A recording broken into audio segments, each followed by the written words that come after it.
we have arranged this talk on quantum mechanics. So I am going to introduce Mr. Peter Morgan about the and about the this talk.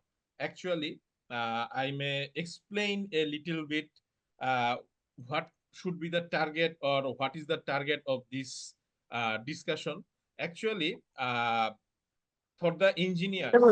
Uh, I will introduce Mr. Morgan. After that, at first, just I will try to tell you a story because mostly I am an engineer, although actually I deal with quantum or physics things. Still, my BSc was from BUET, and mostly I am an engineer. But still, how quantum mechanics is connected with the engineers. So, if some of you already participated in my previous classes, I am Dr. Mahdy Chowdhury from NSU. You have seen that I have taken the route of Fourier transform or something like that to teach quantum mechanics. Because if I took the route of classical mechanics, it will be very tough for the engineers. But there must be some connection with Fourier, quantum Fourier transform, classical mechanics with quantum mechanics. So this talk will discuss about that. And the people who actually don't know about the interpretations of quantum mechanics, I may tell in very short that usually we utilize the Copenhagen interpretation for quantum mechanics. According to this Copenhagen interpretation, if you do not measure, if you do not occur any measurement, that means suppose if I say in a very simple language, it is something like that, that if you do not watch an electron, it is something like a wave. But whenever you watch a electron, which is called measurement, then this electron or the wave of the electron reduced to a particle. It's something like that. If you do not watch a moon is a classical object. It is not comparable with the electron. But the example you may understand, if you do not watch the moon is something like a wave. But whenever you just look at the moon, then it turns into a particle or something like that. This is the usual Copenhagen interpretation of quantum mechanics. But without this interpretation, actually, there are several other interpretations like uh, Bohmian theory or pilot wave theory, where it is told that actually moon itself is not wave and particle. Moon is an different quantity, and there is a guiding wave which is called a pilot wave. So moon is somehow connected with this pilot wave, and in this way the overall quantum system has been created. But the problematic part is that the Bohmian interpretation requires non-locality, and non-locality is an important problem in quantum mechanics. And also this part is dealt with uh, John Stuart Bell. You know, the 2022 Nobel Prize in Physics was in Bell inequality based experiments. So these are the two interpretations. Without these interpretations, there are also some other interpretations like many worlds interpretations, which you know far better than me, because in our cinematic universe like Marvel or DC, we most of the time watch this kind of many world interpretation based movies or something like that. And also there are some other interpretations of quantum mechanics. Here today, Mr. Morgan will discuss an alternate interpretation, and this interpretation is more connected with the engineers, because if I have already watched the slides, I have understood a little bit, and I believe you will also enjoy uh, his talk. And I believe after this interesting talk, you will also take the help of ChatGPT and Google to know this kind of a strange interpretation of quantum mechanics. And it is still a topic of debate. which interpretation is correct? Actually, there is no definite answer for this question, but I believe at least if you watch this interesting talk, after that you will know better, and somehow you will try to figure out something new in this area of quantum mechanics. Even if you are a engineer or a guy of quantum computing, it is better to know the basic parts of quantum mechanics. I know some of my students who has master's degree in machine learning or something like that, also working in quantum computing. But whenever they face industry or something like that, even if you want to work in quantum information or quantum computing, they will ask about the basic questions of quantum mechanics. So if you watch this interesting uh, lecture or talk, I believe you will at least learn something or some keywords which will help you in the future days. So I am going to introduce Mr. Peter Morgan. Mr. Peter Morgan earned a degree in mathematics from Oxford in 1978, after which he worked as a computer programmer until around 1989. He then pursued an MSc in particle physics at Durham University, completing it in 1993. So he is mixing computer science knowledge with particle physics knowledge, and you will watch his interpretation. Although he did not go on to do a PhD, he has remained active in independent research in physics and the philosophy of physics. This part is very tough, the philosophy of physics. His continued engagement has been supported by access to academic resources through his wife, who is an academic. This allowed him to regularly attend research seminars in London, Oxford, Yale since 2004.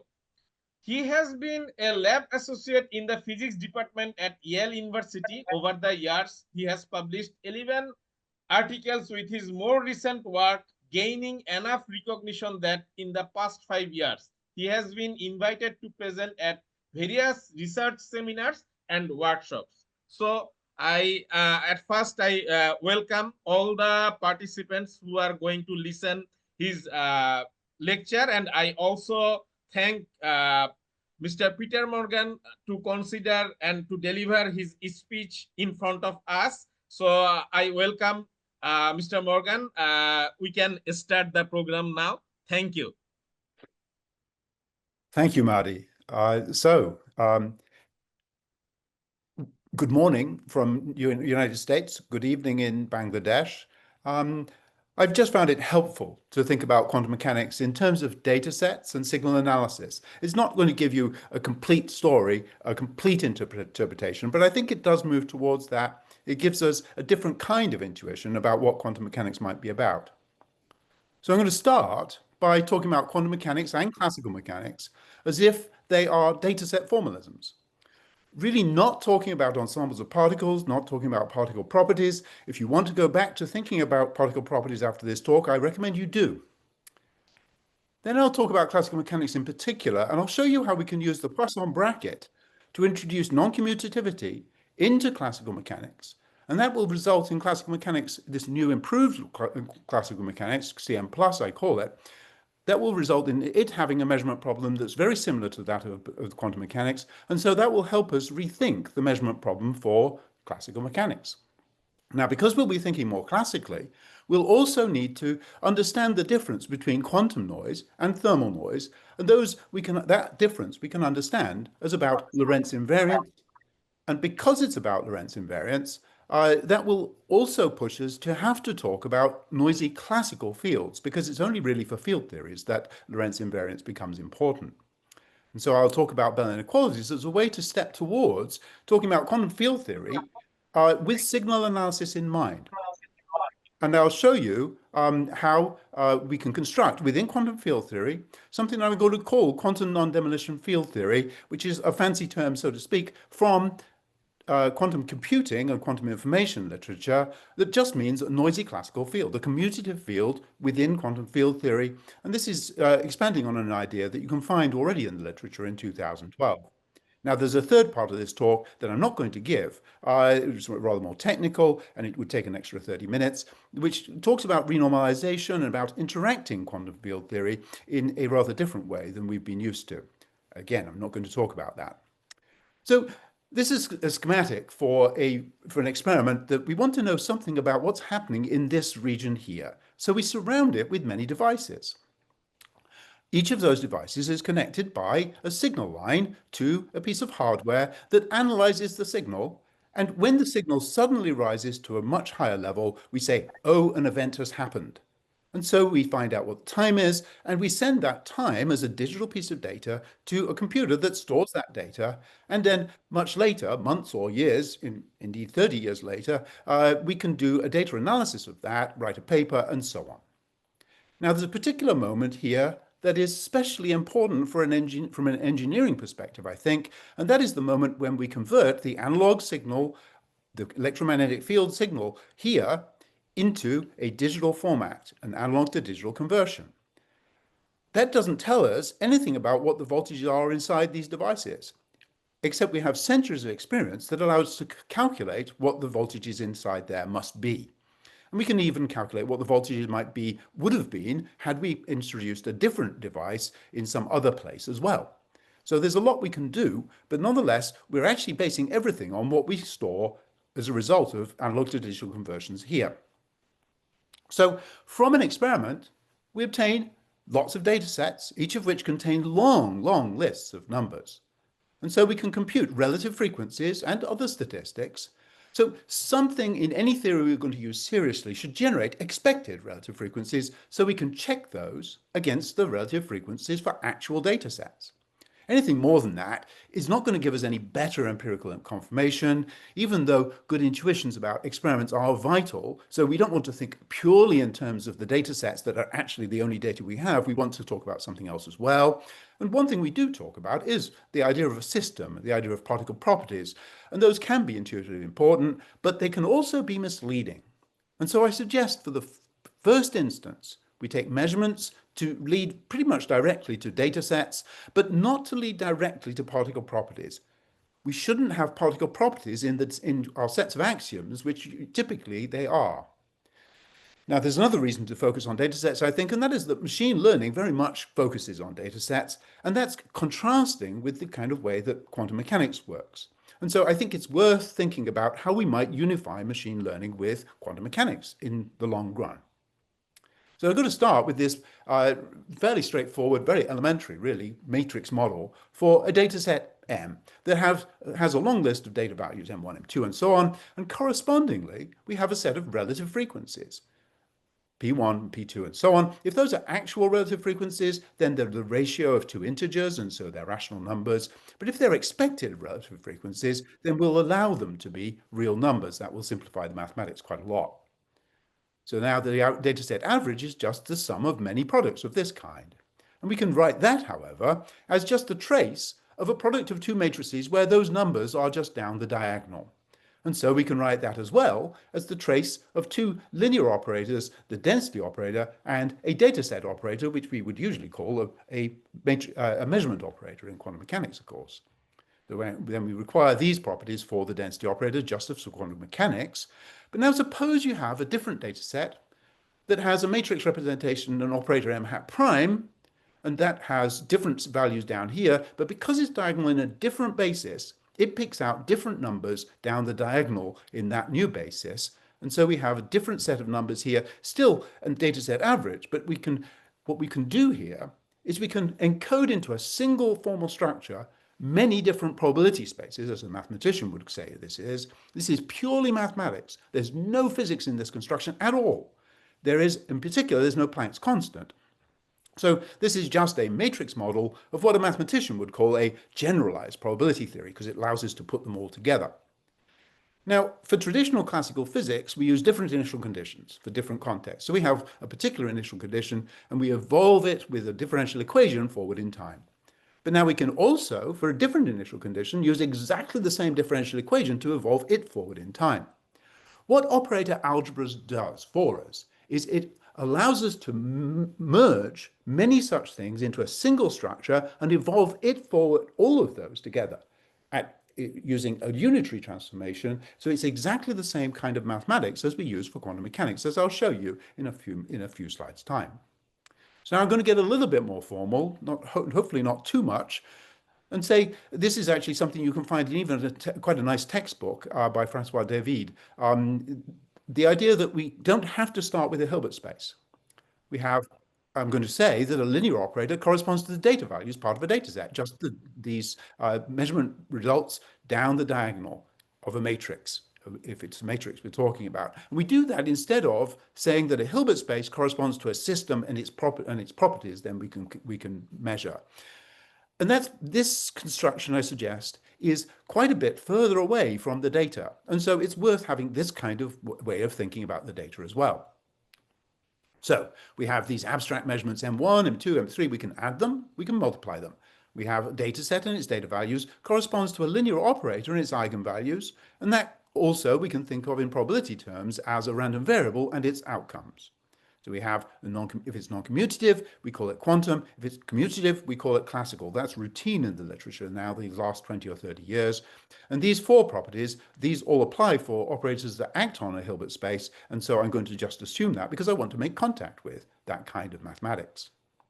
So that doesn't give us anything about expected data set averages. And so we introduce an object which I'm going to call a state, which says, for this measurement operator, this data set operator, the state for that tells us the expected data set average. So it's just this expression in a sort of simple way. We can also write down what the nth moment of that distribution is, quite straightforwardly like this. And now we can compare all that information with all that sort of predictions with what we actually collect when we perform an experiment. Now, I have to get a little technical here, and that is that because we can work with these measurement moments, it's very much more effective mathematically to talk about a generating operator that gives us a characteristic function for that measurement. Now, all the characteristic function is just the Fourier transform of a probability distribution. And so if you take the inverse Fourier transform of this, you just get this construction here. Now, I use the engineer's imaginary J because I really want to push us towards an engineering kind of way of thinking in terms of signal analysis, instead of talking about too philosophically about what happens inside the experiment, talk about what the consequences of the experiment are. So now if you look in the literature, you'll find that a state satisfies four relationships that correspond more or less to what is true for a relative frequency. They're positive, they're normalized, they're real valued, and correspondingly, we require a state to satisfy these equations. And because we can add relative frequencies, we have what I call von Neumann linearity, because even if these operators do not commute, we still require this equation to be satisfied. That's a rather technical detail from quantum mechanics, actually. But the reason we have a definition of a state like this is because it allows us to use measurement operators to modulate the state rho. So I'm using a signal analysis kind of language there. So now, and the reason this works nicely is because this object also satisfies the rules for it to be a state as well. Now, if we do that lots and lots of times with lots of different values of A, that is actually the basis of what's called the Gelfand-Naimark-Siegel construction of a Hilbert space. Now we're in a sort of place which is rather more familiar because we are working with Hilbert spaces and with operators and we're getting measurement results, but we're just thinking of them as data values, not as something about a system.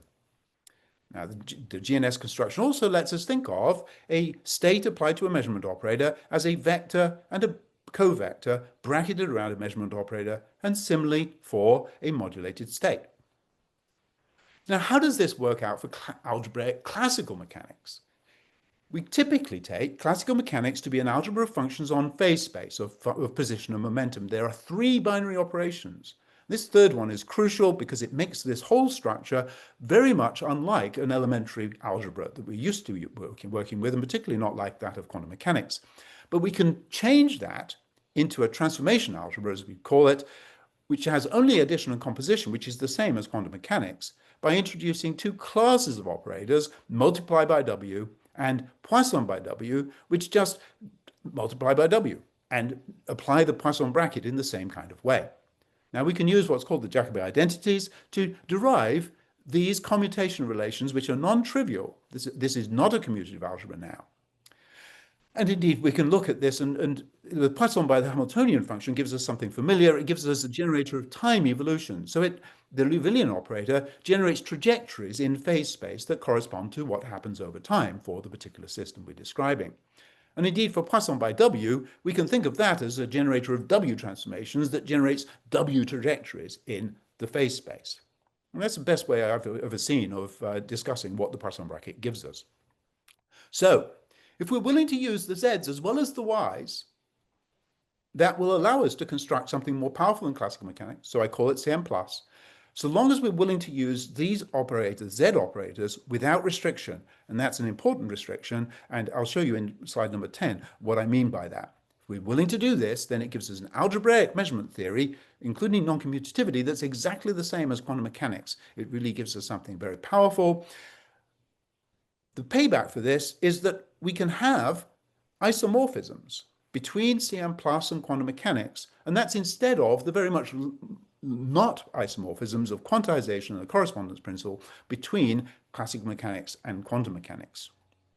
So that was rather general. I'm going to specialize to a simple harmonic oscillator, both for the sake of examples and also to keep things simple. So we have the Poisson bracket now is just this antisymmetric structure. We have multiplication by Q and by P is straightforward. Poisson by P just becomes a derivative with respect to Q. And similarly for Poisson by Q. So that gives us two copies of the Weyl algebra, which is already very close to quantum mechanics, though not quite there. Now we have multiplication by the Hamiltonian function is just by this. And if that's constant, that value there, then that's just the equation of a circle. Poisson by the Hamiltonian function gives us this differential equation, and that generates trajectories that are circles. So now the natural place to go for a state over this algebra, where we're going to use the YQ and YP as measurement operators, is the Gibbs thermal state from the late 19th century. And for a simple harmonic oscillator at temperature KT, we know that that is a normal probability distribution. And so for the measurements YQ and YP, we can write down the probability distribution like this on the left, and on the right, it is just a normal probability distribution. We can take the Fourier transform of that, which gives us a characteristic function, which is again just a Gaussian expression. So this is now the Weyl-Heisenberg algebra, just as we're used to in quantum mechanics, because we've introduced this imaginary J, which is, for the purpose of this talk, that's how I'm going to do it. You'll find other people insist that the imaginary comes from something else. So we can, just like quantum mechanics, use raising and lowering operators. We can write the multiplication by Q as the sum of a raising and lowering operator, but now using KT, not H bar, because this is a completely classical structure. And the Poisson by P, we can write as the difference between raising and lowering operators. We have the commutation relation as we expect usually, and that gives us this commutation relation, which is what we want from above. However, we set the lowering operator to annihilate a thermal vector instead of what we usually expect, the quantum ground state or the vacuum state.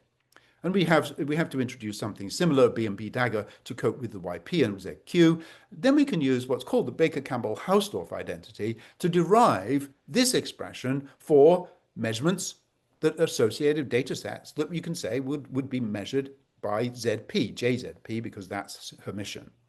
And that gives us a normal probability distribution or Gaussian expression as well. And indeed, we can construct modulated non-equilibrium states. All of it gives us, with the GNS construction, a thermal Hilbert space, entirely classical.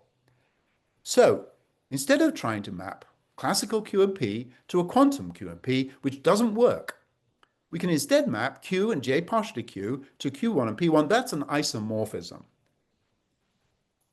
Very differently from the quantization. And then we can also do the same for P and J partially P. However, this is an isomorphism, it's not a unitary equivalence, and that's because KT is just not the same as H bar. And of course, we know that thermal noise is not the same as quantum noise, the whole history of the 20th century would be completely different if that were not so. So what is the difference?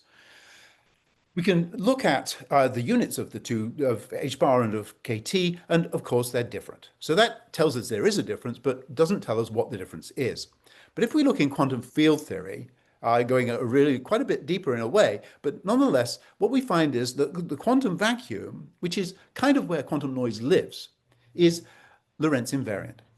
Thermal noise, on the other hand, is not invariant under Lorentz boost. So that's a real difference, and it's a difference that any classical system can quite happily use. And in particular, I'm going to use it for CM+, and now h bar is an amplitude of a Lorentz invariant noise, kt is an amplitude of a less invariant thermal noise. So this is introducing two noises instead of one. It changes the physics completely down the line. So this gives us a new reason to think we must work with field theory. So whenever I talk about CM+, I actually will, very, very often from now on, you should think to yourself, maybe he's talking about field theories, and I'll be explicit when I really want to think that. And that's because we can only define the Lorentz group in at least 1+1 dimensions. And of course, we'll want to work in 1+3 dimensions. And we also want to make contact with quantum field theory. It's not enough to just be able to explain quantum mechanics. We need to explain quantum field theory too. So as well, for CM+, h bar approaching 0 is no longer a classical approximation, which is where it's usually used in the literature, because CM+ is perfectly happy with a non-zero h bar as an amplitude of a Lorentz invariant noise. Nonetheless, it's a mean field approximation we'll want to use whenever possible because it will simplify the mathematics. So now there's an important difference here that I will, well, first just let's point out that CM+ can and should, I think, include non-commutativity, include quantum noise. That gives us a measurement theory that's the same as for quantum mechanics. CM+ is, after all, just about Hilbert spaces. And in fact, you can find in the literature already in 1931 an article by Bernard Koopman that says we can use Hilbert spaces for classic mechanics, and it's not being developed as much as it deserves. But there is a more technical difference. It's important. For quantum mechanics, you find that the Hamiltonian operator, the energy, as we would say in quantum mechanics, is bounded below. And that results in analytic properties that are very important in the mathematics and very useful. But for CM+, we find that the same generator evolution is not bounded below, and so we don't have those analytic properties because we have positive and negative frequencies in the mix. So what we can say about this is that quantum mechanics is an analytic form of CM+, and that's borrowing a terminology from signal analysis, where we have for the analytic signal, which is only positive frequency, and in contrast, we have the real signal, which has both positive and negative frequencies. So classical mechanics has been straw-manned for 100 years. We've tied its hands behind its back and told it to fight it out with quantum mechanics, and it loses all the time. We're allowed to use partial Q to generate translations. If we have this adjoint action of ZP, it just subtracts a constant from multiplication by Q. That's perfectly okay. Everyone's happy with that. But we're not allowed to use ZP cubed in exactly the same construction of an adjoint action because that results in the subtraction of a differential operator from the multiplication by Q. That's very different. Clearly, we shouldn't allow that. But if you think in quantum mechanics terms, it's not different at all. It's just a unitary transformation that allows us to transform to a different experiment. ZP cubed can be useful in the same way for classical mechanics, just as we saw for the elementary matrix model on this fourth slide. And if we unlock that superpower for classical mechanics, the idea of what an initial condition is becomes more complicated, because now we're going to encode many of classical mechanics' initial conditions into a single structure. And if we didn't know from quantum mechanics that that's a good thing to do, we might hesitate and say, well, that's too much work, but it's work worth doing. And in fact, this is effectively an equivalent of what we call quantum state tomography in quantum mechanics and quantum information.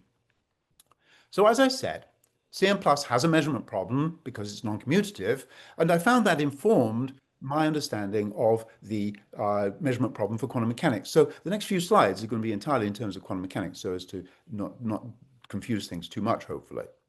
If we have two measurements, A and B, and they have data values, alpha m and beta n, we can write each of those as a weighted sum of orthogonal projection operators. So in a matrix presentation, it would look like this.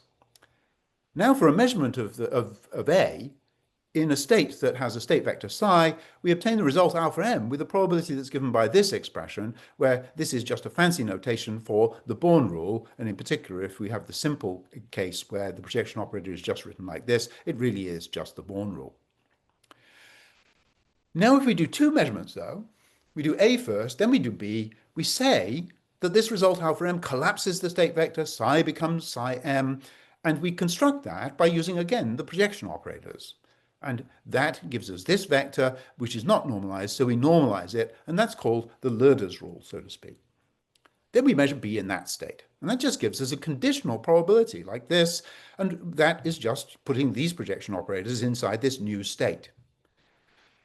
That we can just expand out to this expression, and so we find that the joint probability is just this even simpler expression in terms of these projection operators.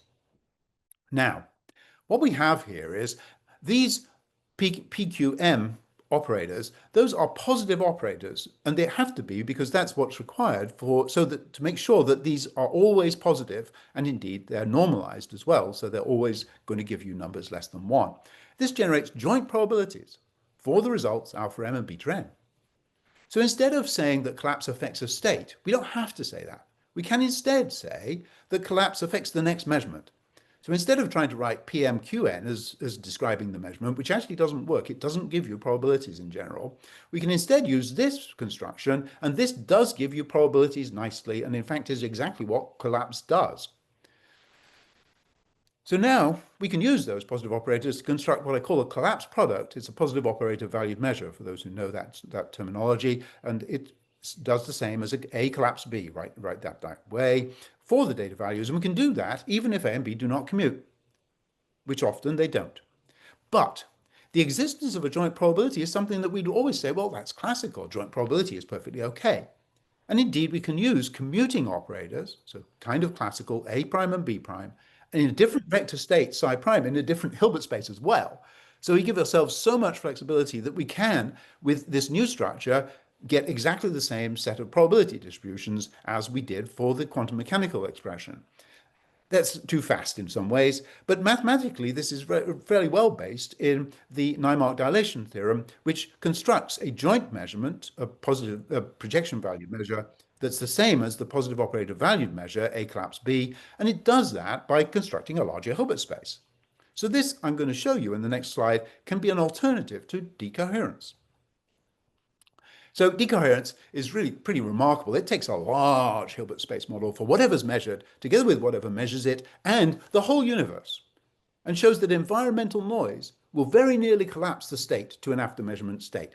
So decoherence works well enough. Physicists have been happy to use that for at least the last 30 years. And on the other hand, we have Naimark available as well. It's kind of the opposite. It takes a small Hilbert space for whatever's measured, and constructs a joint probability for consecutive measurements if we need to. We have a model of a measurement device in a larger Hilbert space in the context of earlier and subsequent measurements. And you can find this in the literature. It's called the principle of deferred measurement. Naimark is kind of an engineering approach. You construct a rough model and you refine it if you need to. If you don't need to, then you just stick with the simple Hilbert space. If you have to, then you introduce more complexity. So we can use decoherence, but we can use Naimark as well, whichever seems easier. Now, there's a particular case in signal analysis where there are many measurements at time-like separation. And so usually for quantum mechanics, we'd use lots of non-commuting operators and we'd have collapses between all of them. Collapse, collapse, collapse, collapse, collapse, collapse. But that just gives us a probability distribution for many, many measurement results over the course of time, and then we collect statistics for those many measurement results. We can construct exactly the same joint expected relative frequencies using only commuting algebras with commuting operators, which all commute with no collapse, so long as we're willing to use a different state as the input to that. It all works mathematically. Exactly how the details of this work out, of course, is a different matter. So we can think of collapse as a dynamical process if we like, but we can, if we like, think of it as a way to compute a joint probability for an experiment. Okay, so I said to you earlier that CM+ we should think of as a noisy classical field. And so I want to give you some sort of an intuitive sort of idea as to how I think this plays out for an experiment like the violation of the Bell inequalities. This is an experiment from 30 years ago by Gregor Weihs, which was very influential at the time.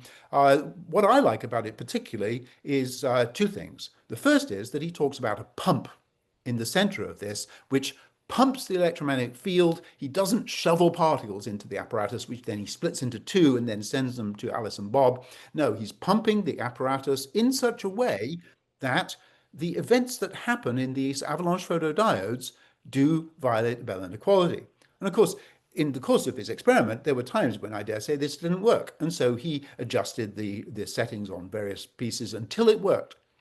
And he might possibly have it turned out that everything didn't work. He had to replace it with something completely different. And he would keep doing that until he got the results he wanted, which would be a violation of the Bell inequalities. And of course, we know he could do that. He could violate the Bell inequalities.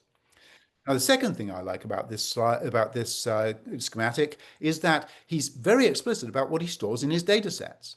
He stores the time at which an event happens on this signal line, when the signal just suddenly rises, and also two bits. One bit that says which of these two devices the event happened in, and another bit that says what the random bit generator had as input to this modulator. This is an electro-optic modulator. It modulates the polarization of the electromagnetic field, if you think in terms of field theories. If you think in terms of particles, then who knows what it's doing. So Gregor gets results. This is his actual results. This is 15,000 coincident event pairs where Alice and Bob saw 30 years ago, and it's on a hard drive, and it's on my hard drive, and this is a graphic that contains every single one of those that are coincident or nearly. And as you see, there are lots of events that are coincident almost within a nanosecond, even though really the events are spread out much more widely than that. But also you'll notice that most of the events in the color scheme I've used are green or yellow. And that is actually the content of the violation of Bell inequalities for this data. What the color scheme I've chosen says that we use red colors for the diagonal where the two bits for Alice are the same as the two bits for Bob, and then the blue, green, and yellow are the different diagonals. Now, if you take that data and you turn it on its side, and you take 100 vertical slices through that data, and you count up how many of each of the 16 different types of events you have, then you obtain these 16 histograms. You can see that the green and yellows really do dominate the reds and blues. You can add up how many there are of each of those different types of events, and you can feed them into a completely standard calculation of a violation of the Bell inequalities. What we have here is we have a completely classical data, completely classical algorithm, produces a number for which classical mechanics says this is not okay. Quantum mechanics is perfectly happy with this because it uses non-commuting operators to model this violation of the Bell inequalities. You can find this in the literature starting about 1980, so it took 15 years for someone to realize that this is an aspect of this. Classical mechanics has only commuting operators. That means it is unhappy with this. I suggest what we should say is that classical mechanics is computationally incomplete. That's quite in contrast to what we usually say, which is quantum mechanics is incomplete. Classical mechanics is incomplete for this particular reason. And if we add non-commutativity into it to give ourselves CM plus and all the power of Hilbert spaces and operators that act on it, then we have something that can describe this just as well as classical mechanics. So now I want to show you how a little bit further what this looks like for when we think in terms of engineering noise in the whole apparatus. We have this noisy electromagnetic field, and we pump it in a particular way. We pump it so that there are events that are coincident here and here. And that means that the insides, the inner workings of those two devices are themselves correlated. So there are correlations at space-like separation that we have engineered ourselves. If we didn't have this pump, there would be no such correlations. With the pump there are those correlations. It's just a fact of the matter, really. The electromagnetic settings into these two random bit generators are uncorrelated. And indeed, we can check that because we store what the values of those were every time we see an event for Alice or for Bob, and different values here. We can check those are uncorrelated. But there are correlations between the inner workings of these avalanche photodiodes. So we should expect there to be correlations between the inner workings of these two electro-optic modulators. And there's another reason for thinking that as well, which I won't go through, just because I feel like I'm a bit short of time. We have that the electro-optic with those correlations, we find that Bell inequalities cannot be derived for noisy classical fields. For classical fields, the derivation is quite different from the derivation for if you think there are just particles flying through the apparatus. This is something I discussed in an article in 2006. It's an article. It is a criticism, really, of an algorithm that Bell showed constructed in an article called "The Theory of Local Beables" in 1976. So that was a little bit of hand waving in that previous slide, I suggest, really a bit of a gloss. But what I want to show you now is there's an experiment that is inspired, I think, by a signal analysis perspective, in which we noticed that Gregor Weihs actually waited until the data was absolutely rock solid. He's got a coarse-grained equilibrium state here. Of course, it's not fine-grained equilibrium, but it's coarse-grained equilibrium. What happens if we look at what happens immediately after we turn the power on? We have very few events to start with, but then very quickly, within about a microsecond in Gregor's case, you get lots of events would happen. But do you find lots of events and coincidences? And also, do you get this thing of the green and yellow dominating so that we have a violation of Bell inequality immediately? Or does it take time? We actually don't know, as far as I know. No one has said to me as I've given this talk, oh, yes, such and such a person did exactly that experiment. Someone at some point is going to say, yes, we did that, but not yet. So we want to know how those do change over time in the first few microseconds after we turn on the power. This is something that probes non-local propagation experimentally. And furthermore, this is technologically important. If you have a power failure where the central source goes down, when you turn it back on again, how long does it take to be back in operation if everything's a light year away? Does it really happen as soon as the light arrives at the Alice and Bob, even though they're so far away, or does it take a little bit of extra time? And how much extra time? That's something that anyone who wants to use this technology is going to be interested in. So the second part, I'm going to look at quantum field theory. We're going to give us a good solid shove towards signal analysis. If you look in quantum field theory textbooks, you'll find in the first few chapters a decomposition of a scalar field into wave number components and also into raising and lowering operators. Phi of x is too singular for it to be used as a measurement operator. It's an operator value distribution. But we can construct, and we do construct, measurement operators by smearing the operator value distribution with a test function, as it's often called, to give us what I'm going to call an F measurement. This test function is also called a smearing function in some parts of the literature. If you look in the signal analysis literature, though, you'll find it's also called a window function. Sorry, the idea is called a window function. So f of x tells us where and how big and what shape the F measurement is. This construction is linear, so that we can write the F measurement as two components, a sum of a lowering operator and a raising operator, where this complex conjugate is here for more or less the same reason as this minus sign is here. And just to step back to quantum mechanics, we had measurement operators just indexed by 1 through n. But that doesn't tell us how to do the experiment, how to do an experiment that corresponds to those measurement operators. We need some kind of descriptions that go with that. So we have now two lists. And we can merge those two lists into one by taking the descriptions to be the index set instead of the numbers 1 through n. And we do that because that's precisely what quantum field theory does. This construction gives us measurement operators where the functions f1 and so on are formal, idealized descriptions of how measurements are not point-like in Minkowski space. Now, this is a description of quantum field theory you won't find in the textbooks. It's mathematically pretty solid, I think. If you take this view, then quantum field theory is just the same as quantum mechanics. It's just a set of measurement operators, except that each measurement it adds in an idealized description of what the measurement does, something that's always going to be useful. And so that is all that quantum field theory is from this perspective.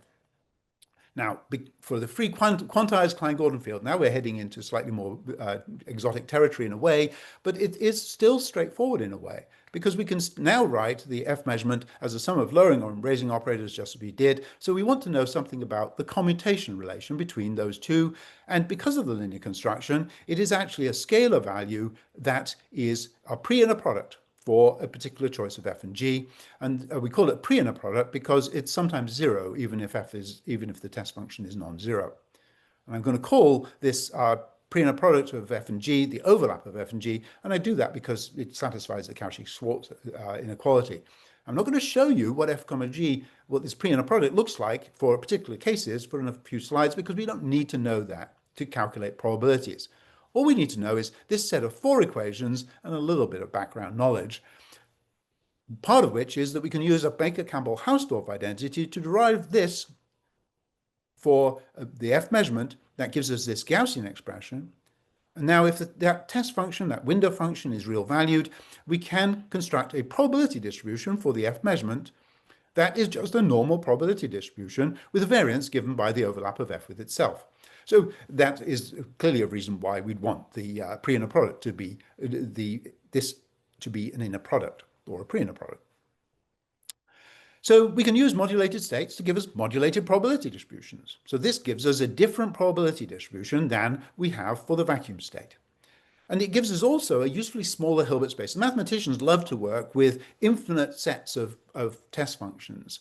But from an engineering perspective, that's a huge overkill, of course. And indeed, quantum optics, which you can think of as an engineering kind of practice, is a field theory that uses only a few different window functions, often only 2 or 3. But if you've got a complicated experiment, you might need a few thousand, perhaps. Now, I find it very helpful to think of the vacuum state of a quantum field theory as just a carrier signal for probabilistic modulations. So it's more complicated than sending music over a radio signal, because many wave numbers contribute to this carrier signal. It's not just a single frequency, and we have no information about the relative phases of each of those contributions, and so it really is quite noisy. Nonetheless, we have enough information algebraically by the construction of the quantum field theory, the Klein-Gordon quantum field theory, to be able to say that the F measurements give us a normal distribution in the vacuum state. But we can modulate that with this unitary deformation, in this particular case, G-coherent modulation, as I call it, where the amount of the displacement of that probability distribution depends on the overlap of F and G. If they're at time-like separation, then how far apart they are will make a difference to how much modulation there is. And in some parts of space and time, there'll be no modulation. But we can do more than that because we're now modulating probability distributions. And this construction gives us this 2-hump probability distribution. We can have as many humps as we like. We can change the height of them. This is just Hermite polynomials, effectively. Now, what we have here is that the complex structure and the pre-inner product together determine the whole geometric structure of a free quantum field. They tell us how a modulation changes measurement results as we move the F and the G around in space and time, and as we change the orientation of them relative to each other, it changes how much modulation there is of the received signal. So loosely, we can think of G and F describing transmit and receive antennas. And indeed, this also tells us what transmissions the carrier signal supports, because not all wave numbers are included in the carrier signal. Not every message we might like to send will actually get sent. Now, even more complicated than modulating probability distributions, we can modulate joint measurements for many different experiments, for many different measurements. So that's what Gregor Weiss's experiment did. He had 4 APDs, and he modulated the state of the system so that there was a really strange joint probability distribution for those measurements. Now, since that happens, we need to be able to describe it. And we have the tools available. This is what I call a Wigner characteristic function, because if you take the inverse Fourier transform of this, it's only if all these measurement operators commute that you'll get a joint probability distribution. But if they do commute, you'll get a joint probability distribution you can use to describe any experiment you might have around. So now the reason I wanted to introduce the Wigner characteristic function, which is admittedly a little bit of a complicated thing when you first come across it, is that for the Gaussian case in particular, you can just use the Baker-Campbell-Hausdorff identity again to derive that there's a Gaussian noise term and it fixes the non-commutativity term as well. So this fixes the algebraic structure completely.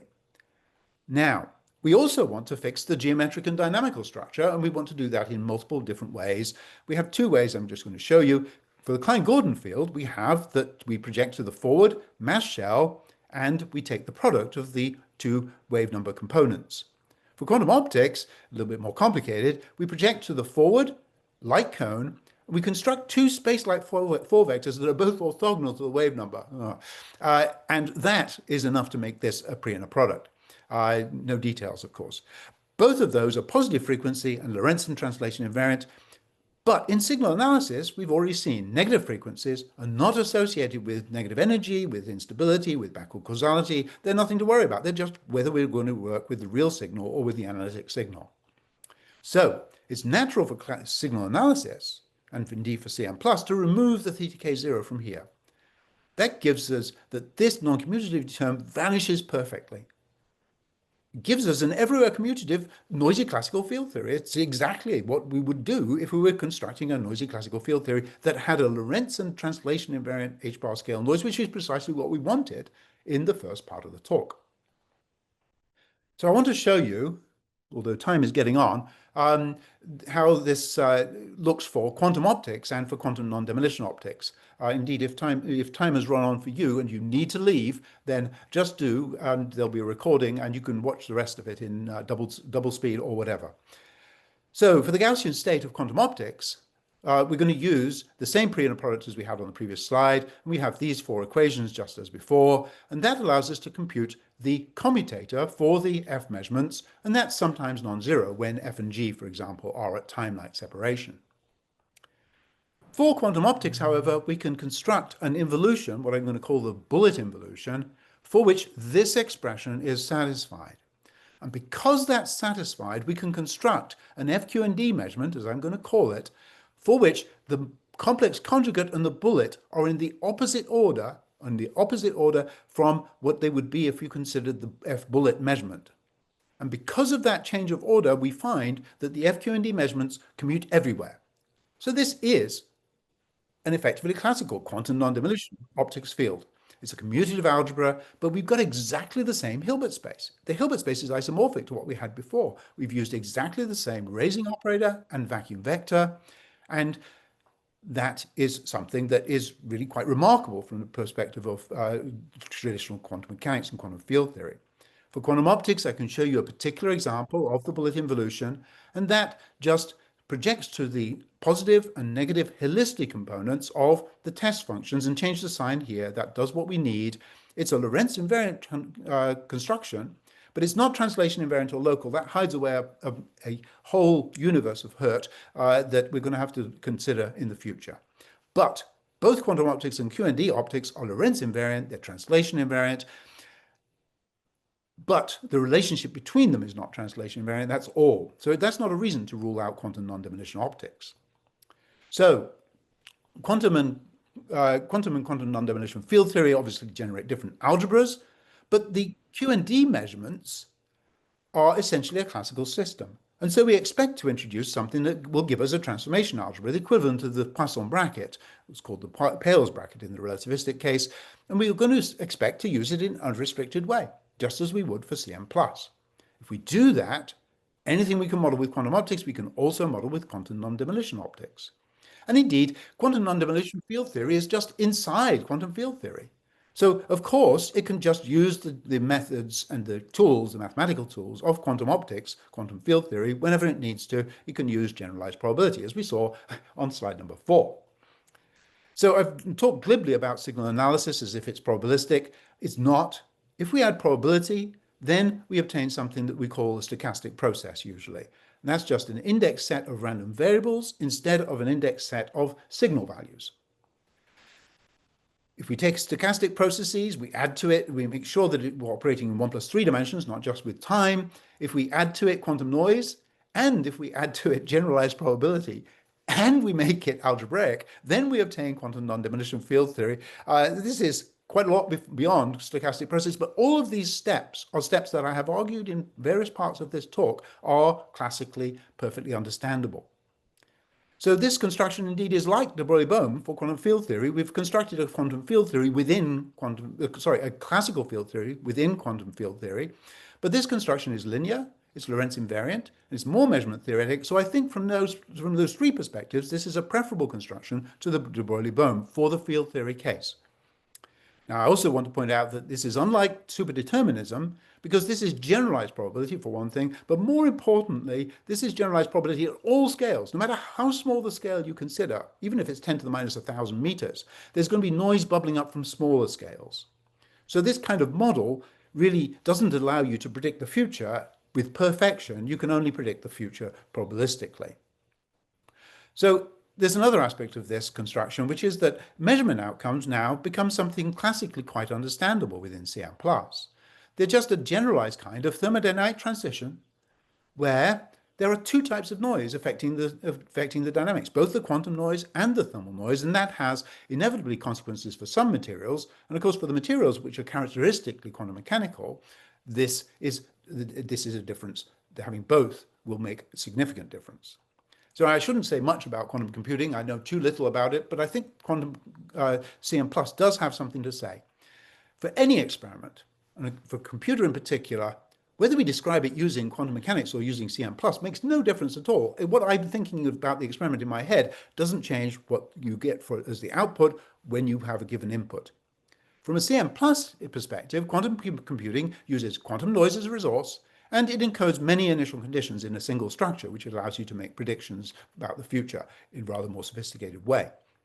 And that just gives us a kind of hardware acceleration for a specific class of algorithms. You can do any algorithm in classical computing, it's just you can't do it as fast as you can if you optimize your hardware for a particular algorithm. So, of course, none of the existing quantum computing textbooks and programming languages have to care at all that I've introduced this new way of thinking. But you can now think of quantum mechanics as a kind of programming language, as an abstract layer on top of a noisy signal line model for the experimental apparatus you have in front of you. And we can think of quantum field theory and quantum non-demolition field theory as a kind of machine language, an assembly language below even the assembly language for how to modulate quantum and thermal noise. So, final slide. What we've done is we've taken an actually recorded measurement results. So we've adopted something quite similar to Copenhagen as classical starting point. Quite familiar for an engineer, it seems to me, but we've focused on data sets instead of on particle properties, and that is fundamental here. We've done data and signal analysis. We've focused on the metadata, what I like to think of also as a computer programmer of old as the README file. If you don't have the README file, you have nothing. If you have the README file, then at least you have a chance of interpreting these gigabytes of data that people are handing you. We've talked about statistics and expected statistics. We allow ourselves to use classical ideas of measurement incompatibility. And that's, if we do that with non-commutativity, we introduce quantum noise, that gives us classical plus, so to speak. Now we can describe a system using quantum or classical plus, but that doesn't say the system is different. There's no such thing as non-classicality if we allow CM+. And even if we don't allow it, nonetheless, in the back of our heads, we're thinking to ourselves, maybe someone else is going to allow it, and they're going to get some advantage from having both ways of thinking about the experiment in front of us. So for CM+ as well, measurement events just become thermodynamic transitions. They're not anything to worry about, particularly the measurement problem is, in effect, becomes something natural enough, but there are two types of noise causing them. Quantum is not vacuous. All it means is that Lorentz invariant noise can't be ignored. Now, the part 3, which would have taken another half hour, would have given us a way of thinking about interacting quantum field theory, which really makes quite a big difference to how we think about quantum field theory, I think. But what I want to end with is the observation that, well, my reading of the literature on quantum and classical for the last few decades is that they have been converging in many different ways. What I've tried to do today is push us towards, well, push it as far as that will go, and hopefully not too much further than that, and perhaps to give you some idea of what the literature for quantum mechanics will look like in 5 to 10 years, or perhaps it will make no difference whatsoever, as so many new ideas do not. And with that, I'll finish. And thank you for your attention. And I'm sorry for being at your 8:36. Okay, Mr. So Morgan. I'm very happy to take questions, of course. Yeah, thank And you. Actually, I have found some new ways to think about quantum mechanical problems, especially you have treated decoherence in a different way with your mhm. this CM plus theory. Also, can you kindly explain for the Bell inequality Yes. what what expects what we can expect from your CM plus theory? Does it totally supporting? Is it totally supporting the violation of inequality, or we are getting some classical results? What is happening based on your CM plus theory? So what we have is that for the for all the experiments that violate the Bell inequalities, there'll be an equivalent of this data set.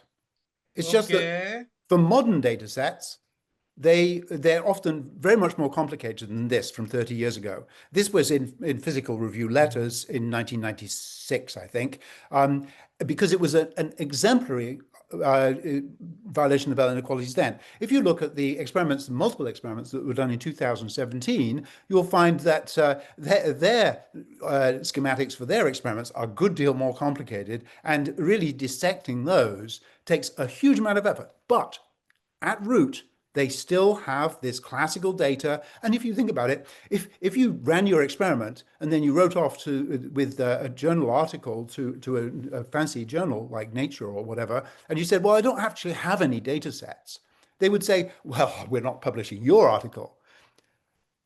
They have got a data set which is entirely classical. Now they're going to apply some kind of computational algorithm to that, and they're going to say, look, this is something classical mechanics doesn't like.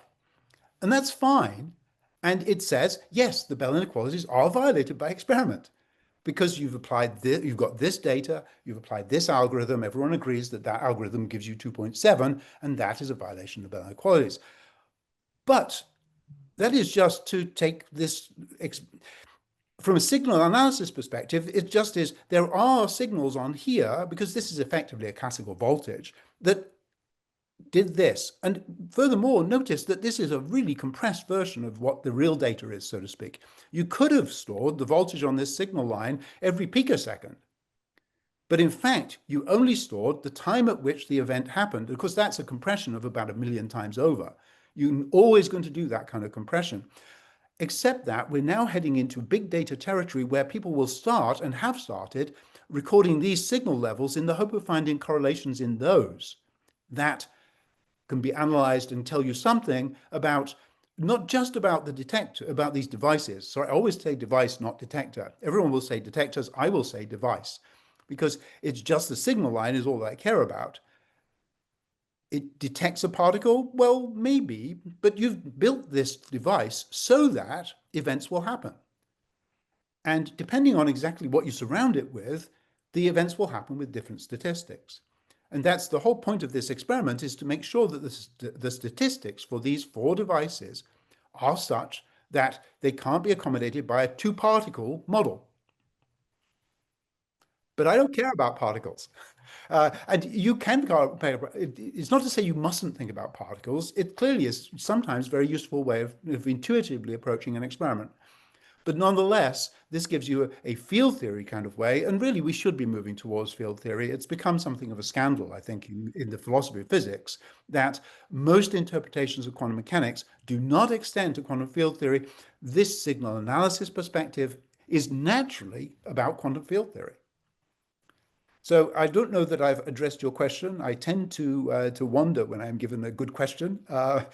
But if you want to make me hone in on something else, then just say.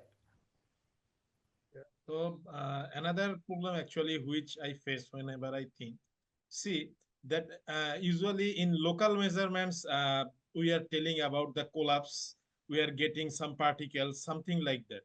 But Yes. if we consider the entanglement, and if we consider So entanglement is a some perfectly reasonable. light years away, 2 particles there. Uh, Hello, yes, sorry. hello. Yeah. But for entangled particles, actually, we consider two particles are from light years away from each other. Still, they are collapsing the states.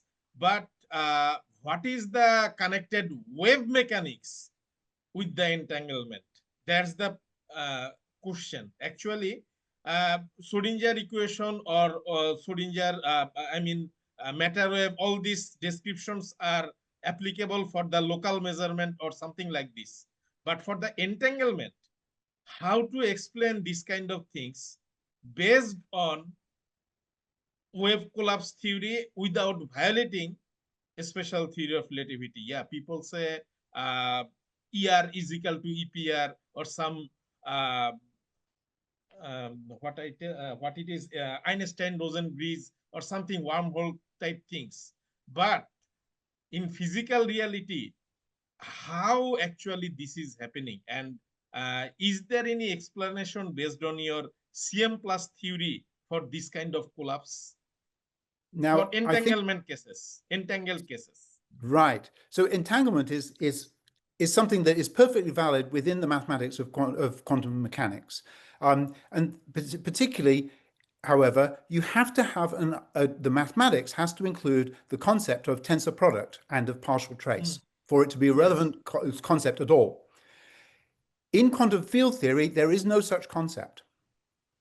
There is no when you define quantum field theory axiomatically, you do not introduce the idea of tensor product. You do not introduce the idea of partial trace. So there's no concept of entanglement until you do introduce the idea of a tensor product.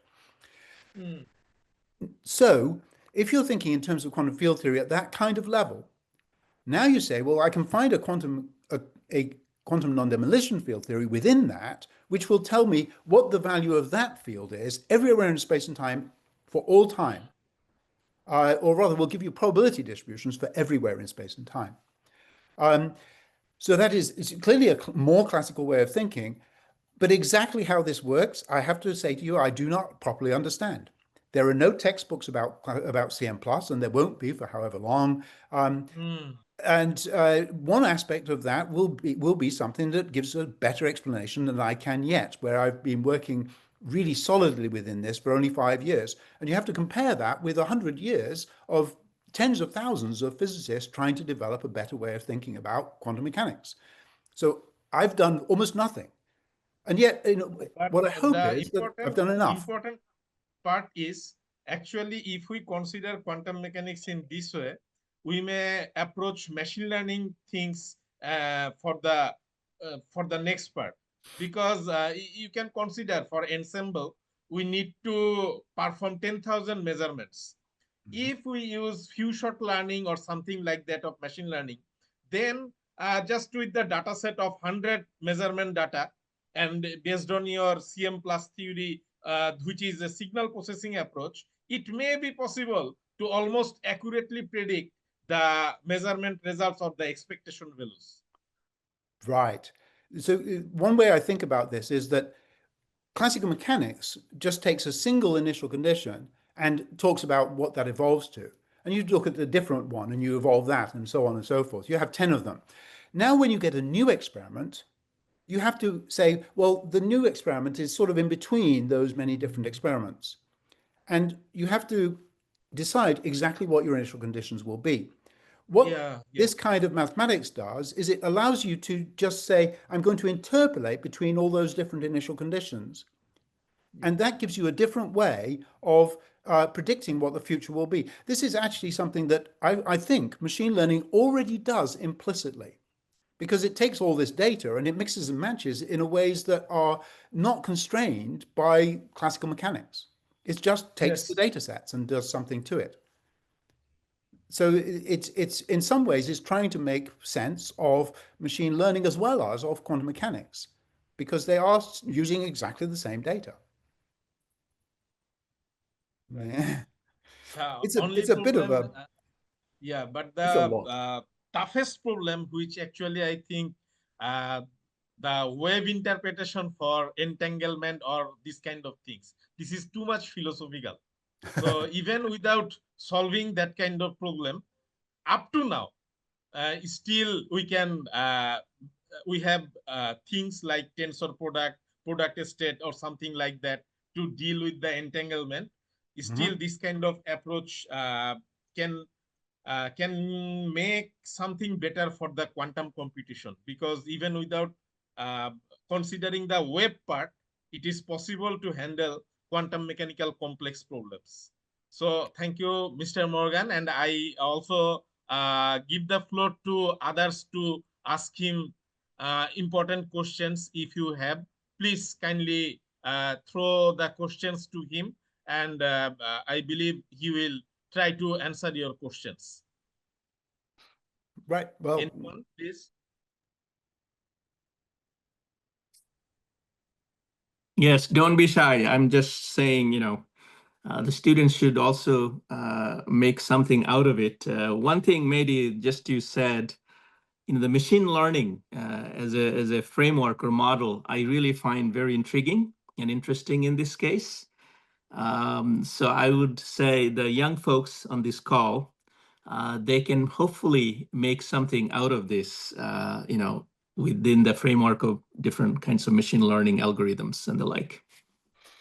it's something where I feel like it really is a long-term sort of idea to have in the back of your head, not something to immediately go off and start working on this. It probably is a mistake to do that, because again, there's no CM plus textbook or even a very good article about it.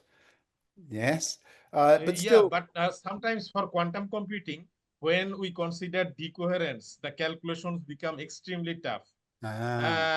So uh, if we consider another model you have shown us instead of decoherence, it may be mathematically easier than the established decoherence model. So we will I will also think about that part. So this is a different point of view to understand quantum mechanics or for the quantum computing things. So I am glad that at least I have learned something. And my approach was yes, previously from Fourier transform to quantum mechanics. So this one is somehow not the full part, at least few parts are connected with the signal processing approach, simple signal processing approach. So that's fine. Thank you, Mr. Morgan. right. And I would be much happier if our students, research assistants would ask some questions. But all the questions are asked by me. That's not a good sign.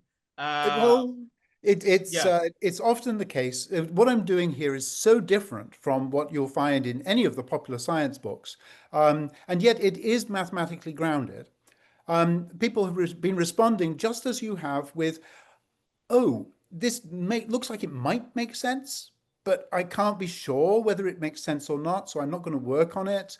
And that's a perfectly reasonable and proper response to this, except there will eventually come along a few people, indeed one or two people are coming along slowly, who will really engage with this and take a risk, to be honest. I mean, if you are a PhD student and you just spent all your time on this, that would be a mistake, unless you're willing to take that risk. But if students who are on this call, Mr. Morgan, yep, actually, see, even the many worlds interpretation, Hugh Everett, it was the brainchild of his PhD. And in his PhD, he published only one article. That right, is the many worlds interpretation of quantum mechanics. yes, And you see, just based on that idea, how many Marvel movies, DC movies, I mean, this is multi-billion-dollar business just based on the many world interpretation, which was introduced from a PhD student. Even his supervisor did not put the name in his article published in reviews in modern physics, because yes, it was totally mad type idea at that time. But yes, still the cosmologists and other people accepted the idea as an interesting part, because there is no collapse of wave function in the many worlds interpretation. So even I think if your this mathematical model works for the quantum mechanics, I think if any PhD student or others apply this kind of approach for the machine learning techniques or other cases, I feel something new can be found. Perhaps. Yeah, perhaps. And also, there are some different models for collapse and other things. Yes. Now, actually, there's a slide that I reluctantly cut because of time, and that is this explanation, so to speak, of what the relationship is between CM plus and ordinary ways of thinking, and I call it the super Heisenberg picture because usually the Schrödinger picture applies the unitary evolution and collapse to the state. Whereas the Heisenberg picture applies collapse to the state, yes, but it applies the unitary evolution to measurements. What this picture does, what the CM plus does, it applies both unitary evolution and collapse to the measurements. And so this is kind of, it's not a unitary equivalence, but nonetheless, it gives us a sensible sort of way of thinking about it. And I find this really unifying because not only the Everett picture, because it's no collapse, is similar to what I'm doing here. We also have the consistent histories picture. It's also commutative in a particular way. We have also the Bohr picture, as I call it, because this is rather classical. And if you look in the literature, you'll find that for Bohr, measurements affect other measurements, which is kind of what I said right at the beginning of this talk. Sorry, in the middle of this talk. You can also call it the Einstein picture because it is rather classical. Except that Einstein might or might not have been happy with there being a Poincare invariant noise, for example. So there's a lot of connections can be made between this and different Interpretations, and yes. different interpretations. And in fact, I think it makes sense of all of them actually, because I'm really trying very hard to stay with the mathematics.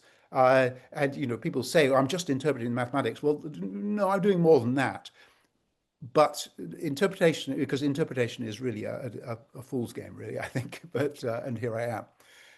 Now there was someone who's been putting up their picture in the and deciding that I'm going to talk too much, and so he's going to not ask the question.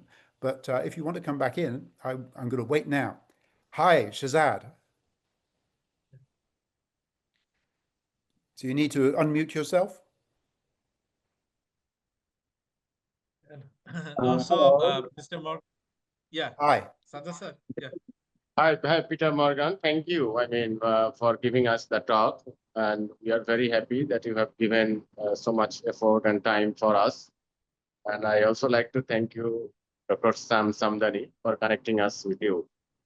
So I believe that this is a very good discussion. I was here, I'm here all through of your presentation, and this is a very interesting topic. And I believe our students, they will, and the arrays, they will have some insight about the recent, topics in quantum computing and quantum mechanics.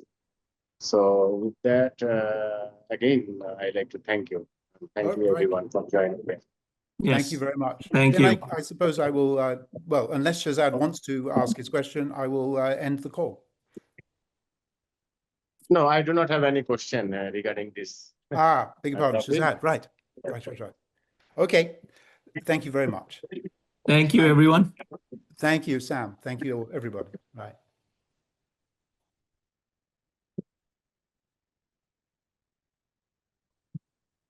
Okay, so if our students want to hear an easier version of quantum mechanics or quantum computing, later with the people who are working in quantum mechanics and computing at NSU, we will consider to throw another talk. But this is the why we have arranged this kind of talk. There is a point. See, Mr. Morgan has shown us how the science and technology has advanced in Yale and in the world. So even if I deliver a speech with so many cartoons, with so many interesting stories, you have to believe that this is the actual situation in the world. So you have to adapt this one day. Most probably, most of you have found it a little bit tough, but this is from an expert. So we should also learn this kind of quantum version of quantum mechanics or computing, so that we can cope up with the current world. So that's my last saying. Thank you. And in future, I will also try to arrange some easier talk for the engineers at North-South University. But I convey my thanks to Mr. Morgan for such a rigorous talk regarding the interpretation of quantum mechanics. Thanks again. Thank you. And farewell.